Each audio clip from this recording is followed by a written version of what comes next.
If you want to insert a SIM card into Samsung Galaxy Tab A11 Plus, then what you need to do is, first of all, we need to find the SIM tray. In my case, it is over here. We also have this SIM tray hole. So for that reason, we need to use the eject tool that we can find, for example, inside the box of Galaxy Tab A11 Plus. And we need to put it into this hole and then use a little bit of force, just a tiny bit, so that the SIM tray pops out. Once it slightly pops out, you can use your fingernails or fingers in order to completely remove it from the tablet. Alright, let's put it down. There we go. Now over here we have our SIM tray. Over here we can use our SIM card, so let's insert it. My tablet is just resetting right now, but that's fine.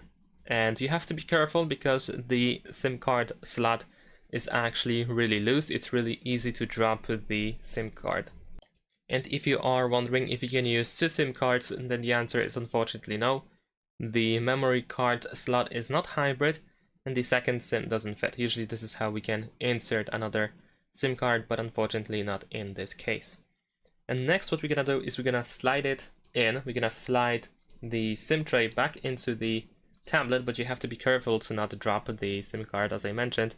In my case it is really loose, so it's really easy to drop it, and unfortunately it keeps dropping, but eventually we should be able to just slide it in.